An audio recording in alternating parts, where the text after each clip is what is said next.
Good morning friends. पिछली video में हम लोगों ने homogeneous equation of two straight line इसके बारे में जाना था। एक सेकेंड डिग्री होमोजीनियस इक्वेशन जो है दो स्ट्रेट लाइन को रिप्रेजेंट करता है, इसके बारे में देखा था और इसके ऊपर एक थ्योरम हम लोगों ने देखे थे और कुछ प्रॉब्लम्स किए थे। तो आज हम लोग कोई एक सेकेंड डिग्री होमोजीनियस इक्वेशन जो दो स्ट्रेट लाइन को रिप्रेजेंट करता है, उन दोनों स्ट्रेट लाइन के बीच जो इंटरमीडिएट एंगल है उसको कैसे उस होमोजेनियस सेकेंड डिग्री इक्वेशन के कोफिशिएंट के द्वारा रिप्रेजेंट करते हैं, उसके बारे में जानेंगे। तो आज का टॉपिक रहेगा the pair of lines given by second degree homogeneous equation. मतलब मान लेते हैं यहाँ पर ax² plus 2hxy plus by square ऐसा एक सेकेंड डिग्री होमोजेनियस इक्वेशन है जो दो स्ट्रेट लाइन को रिप्रेजेंट करता है, जो स्ट्रेट लाइन ओरिजिन से पास करता है। अब इन दोनों स्ट्रेट लाइन के बीच जो इंटरमीडिएट एंगल है वो है थीटा, एंड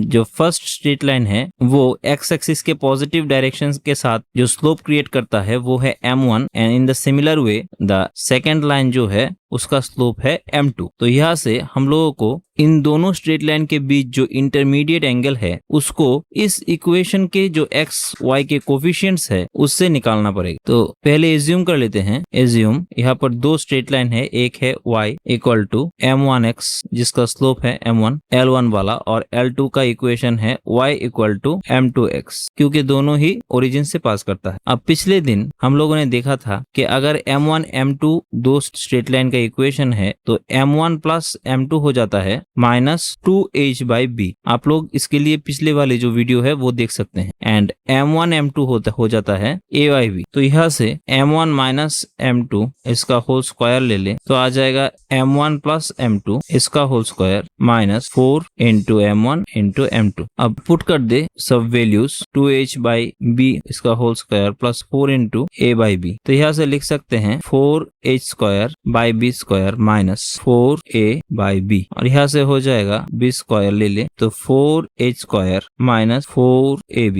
तो m1 माइनस m2 हो जाएगा, प्लस माइनस 4 को कॉमन ले ले तो हो जाएगा 2, और इसको रूट के अंदर लिख सकते हैं h² माइनस ab/b। अब इंटरमीडिएट जो एंगल है वो थीटा है। तो यहाँ से tan थीटा हम लोग जानते हैं कि दो स्ट्रेट लाइन का इक्वेशन अगर ऐसा है y equals to m1x and y equals to m2x, दो स्लोप m1 एंड m2 है रेस्पेक्टिवली, तो intermediate angle theta equals to हम लोग लिख सकते हैं m1 minus m2 by 1 plus m1 into m2। वही हम लोग यहाँ पर लिख रहे हैं। तो modulus of m1 minus m2 by 1 plus m1 into m2। अब प्लस माइनस मॉड्यूलस के अंदर सब प्लस की तरह ही ट्रीट होगा, तो यहाँ से लिख सकते हैं 2h² minus ab by 1 plus m1 m2 का वैल्यू था a/b। तो यहाँ से आ जाएगा modulus of 2h² minus ab, एक नीचे b होगा, by b, a plus b इसके नीचे भी b, तो ये b कैंसिल हो जाएगा। तो अल्टीमेटली रह जाएगा modulus h² minus ab by a plus b, और यही हो जाएगा रिक्वायर्ड इंटरमीडिएट एंगल का वैल्यू। तो थीटा इक्वल्स टू लिख सकते हैं tan inverse of modulus 2h² minus ab by a plus b, and this is the required equation where we get find the value of theta. अब इसके ऊपर एक problem देख लेते हैं। Question is find the angle between the lines whose joint equation is 2x² minus 3xy minus 6y² equals to 0। मतलब इस homogeneous second degree equation से दो स्ट्रेट लाइन रिप्रेजेंट होता है जो ओरिजिन से पास करता है। इन दोनों के बीच जो इंटरमीडिएट एंगल होगा उसका वैल्यू कितना होगा, इसको निकालना है। तो अगर हम इस गिवन इक्वेशन को स्टैंडर्ड इक्वेशन के साथ कंपेयर करें, ax² plus 2hxy plus by² equals to 0, तो वहां से a इक्वल्स टू लिख सकते हैं 2h इक्वल्स टू लिख सकते हैं minus 3 and b equals to लिख सकते हैं माइनस 6। तो h इक्वल्स टू हो जाएगा माइनस 3/2। तो let theta be the intermediate angle between two line. तो tan थीटा इक्वल्स टू हो जाएगा फॉर्मूले के मुताबिक प्लस माइनस 2